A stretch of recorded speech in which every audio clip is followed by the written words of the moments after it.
Lesson है health care services in India.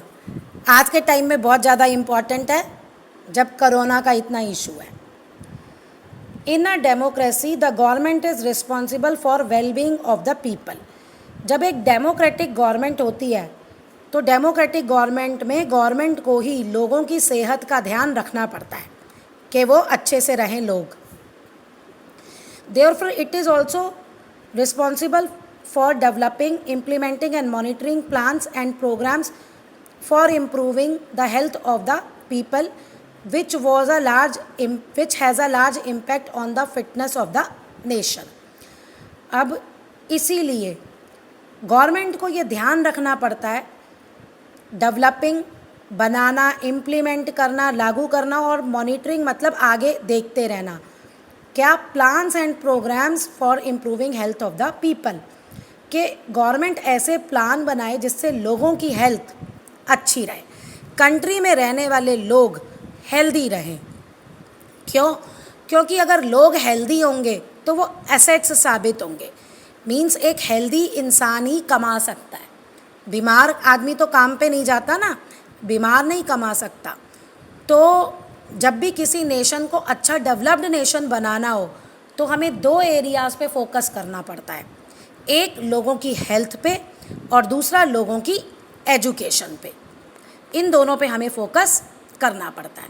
तो इस चैप्टर में हम डिस्कस कर रहे हैं हेल्थ का, और ये रिस्पॉन्सिबिलिटी होती है गवर्नमेंट की। इसलिए गवर्नमेंट को ही अच्छे डॉक्टर्स, अच्छे हॉस्पिटल्स बनाना और सब कि उनमें अच्छे से काम हो रहा है, ये सब देखना गवर्नमेंट की जिम्मेवारी हो जाती है। Therefore, it is vital for the government to arrange for medical facilities to care for and protect its citizen from a range of ailments। कहते हैं इसलिए ये बहुत ज़रूरी हो जाता है कि गवर्नमेंट लोगों के लिए मेडिकल फैसिलिटी अरेंज करे ताकि वो बचे रहें जो अलग अलग तरह की बीमारियां हैं उनसे। अब first topic is health. Health का मतलब क्या है? Health means to free from any kind of sickness और injury which could be physical और साइकोलॉजिकल। हेल्थ का मतलब ये है कि हमें किसी भी तरह की या पर्सन को किसी भी तरह की बीमारी नहीं होनी चाहिए और इंजरी, चोट नहीं होनी चाहिए, फिजिकल भी नहीं, साइकोलॉजिकल भी नहीं। इन अनदर वर्ड्स आप ये कह सकते हो कि जो एक हेल्थ है, जो हेल्थ का एक इशू है, उसमें जब हम कहते हैं कि ये पर्सन हेल्दी है तो इसके तीन क्या उसमें देखते हैं, हम तीन सिनेरियो में देखते हैं। पहला, पर्सन को कोई फिजिकल यानी उसके बॉडी में, उसके शरीर में कोई परेशानी नहीं होनी चाहिए, फिजिकल वो ठीक होना चाहिए। दूसरा, वो मेंटली भी स्ट्रांग होना चाहिए।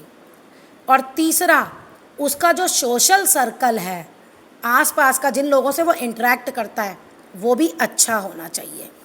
हेल्थ में ये तीनों चीज़ें देखी जाती हैं, तभी यहाँ वर्ड आया है फिजिकल और साइकोलॉजिकल।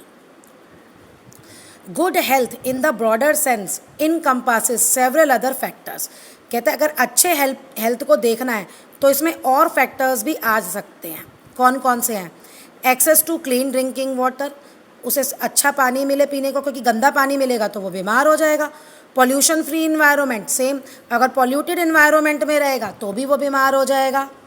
एडिक्वेट न्यूट्रिशन, खाना अच्छे से मिले। हाइजीनिक लिविंग कंडीशन, साफ़ सुथरी रहने की जगह मिले। And active stress free life, यानी लाइफ एक्टिव, वो अच्छे से काम करे और उसे कोई टेंशन ना हो। अगर आप ये सारे फैक्टर्स देखें तो ये सारे फैक्टर्स ये इंडिकेट करते हैं कि पर्सन हेल्दी है अगर उसे फिज़िकली कोई परेशानी नहीं है, मेंटली कोई परेशानी नहीं है और उसका आसपास का एनवायरनमेंट भी अच्छा है।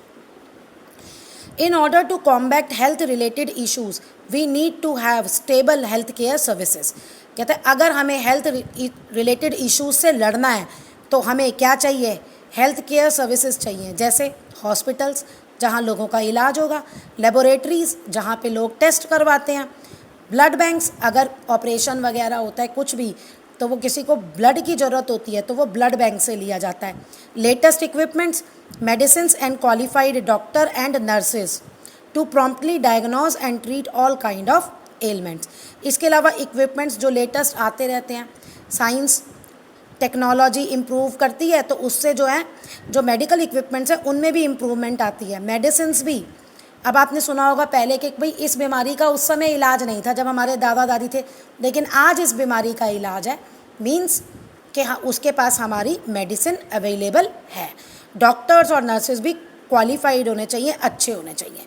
तो एकदम से जो भी बीमारी है किसी भी इंसान को, वो उसको फटाफट डायग्नोज मतलब फाइंड आउट कर पाएँ और फिर उसका इलाज कर पाएँ। और जब तक यही नहीं पता चलेगा भैया डिज़ीज़ कौन सी है तो उसका इलाज नहीं हो सकता।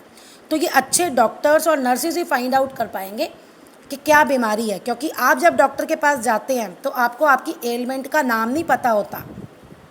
आप सिर्फ डॉक्टर को क्या बताते हैं, सिम्पटम्स, कि हमें ये बुक फीवर है, नोज़ बह रही है भाई, स्नीज़ कर रहे हैं, या कोई और है, टांग में दर्द है या हमारे हाथ में दर्द है। तो डॉक्टर आपसे 2-3 क्वेश्चन और पूछता है, फिर उसके बाद वो फाइंड आउट करता है कि इसको ये डिज़ीज़ हो सकती है, और उसको चेक करने के लिए वो आपको फिर टेस्ट लिख के देता है, और टेस्ट के थ्रू जब कंफर्म होता है तो वो आगे मेडिसिन डॉक्टर आप मेडिसिन देता है।